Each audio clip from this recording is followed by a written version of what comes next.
अस्सलामु अलैकुम वरहमतुल्लाहि वबरकातुहू। उम्मीद करता हूँ कि आप तमाम अज़ीज़ तलबा तलबात खैरियत से होंगे। अल्लाह ताला आप सबको अपने हिफ्ज़ व अमान में रखे।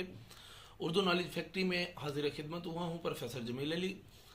गुज़िश्ता लेक्चर में आपको मुतालिया पाकिस्तान और जमात नहम व दहम की उर्दू की पेपर की प्रेजेंटेशन के बारे में समझाया गया था, बताया गया था। आज मैं जमात नहम की तर्जुमातुल कुरान की पेपर की प्रेजेंटेशन आपके सामने लाया हूँ, जिसमें अजीज़ तलबा तलबात को बहुत ज़्यादा मुश्किलात का सामना है, आजमाइश का सामना है।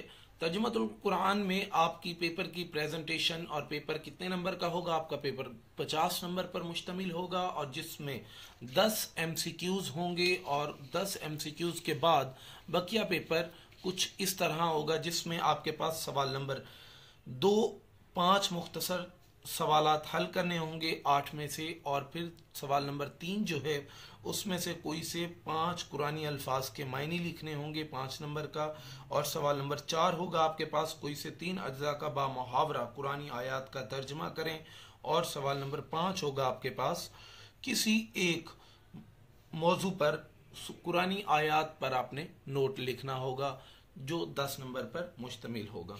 अब ये आपका पेपर 10 नंबर आपके MCQs के, और इसके बाद बकिया पेपर आपका कुछ इस तरतीब से लेकर चलेंगे।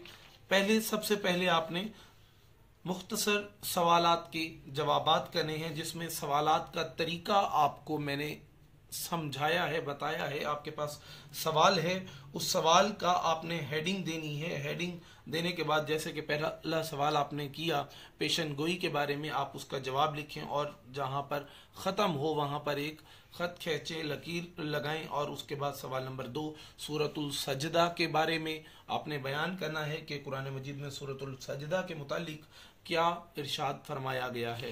ये आपके पास सवाल नंबर 2 है। इसी तरतीब से आपने बकिया सवालात करने हैं, जो कि सवाल नंबर 3, सवाल नंबर 4। अब आपने यहाँ पर सवाल नंबरिंग 2 तरह दे सकते हैं, या तो आप सवाल नंबर बिल्कुल अपने सवालिया पेपर के मुताबिक दें, या फिर आप अपनी नंबरिंग दें। और उसमें फिर आपने पहले सवाल में MCQs के बाद जो हिस्सा मुख्तसर जवाबात का है 8 में से 5 करने हैं, वो मुकम्मल करें।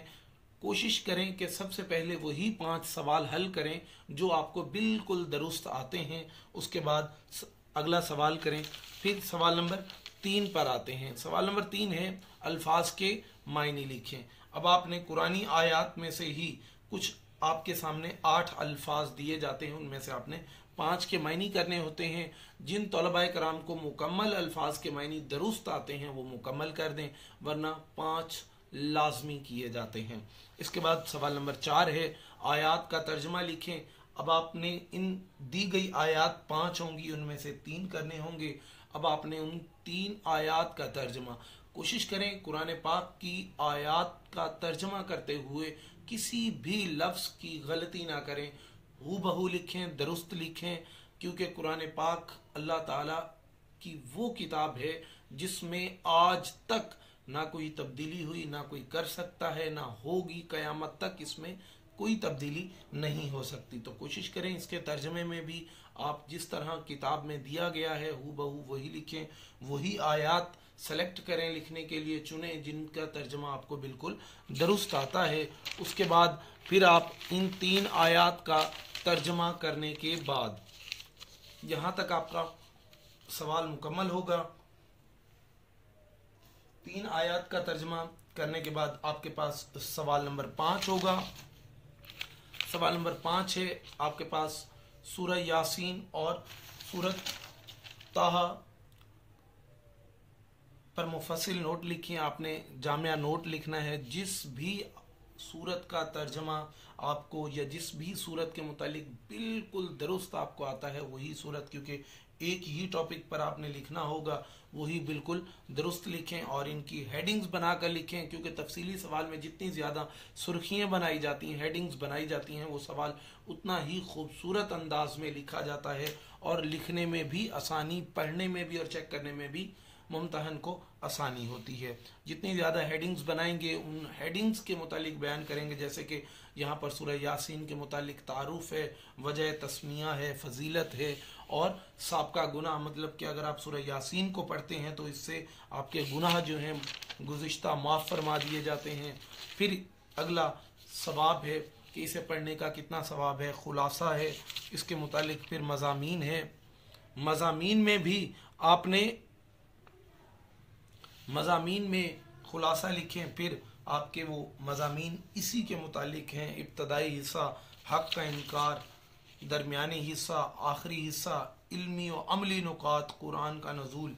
अब आपका ये पेपर इस तरीके से आपने हल करना है और ये आपका तफसीली सवाल सूरज और चाँद के मुतालिक, कुरान मजीद के मुतालिक, मवेशी, जन्नत के तख्ते और अल्लाह ताला का इरादा। अब बेटा ये आपका पेपर था जो तर्जुमातुल कुरान का, जिसकी प्रेजेंटेशन मैंने आपके सामने रखी, हल करने का तरीका रखा। इस पेपर को जितना मुमकिन जितना अच्छा हो सके करें, इसमें इमला की गलतियां ना करें, अल्फाजों का इस्तेमाल, मुतरादिफात ना इस्तेमाल करें, अपनी राय पेश ना करें, वही करें जो बिल्कुल दुरुस्त है, जो आपने किताब में पढ़ा, क्योंकि ये कुरान मजीद फुरकान हमीद का हिस्सा है।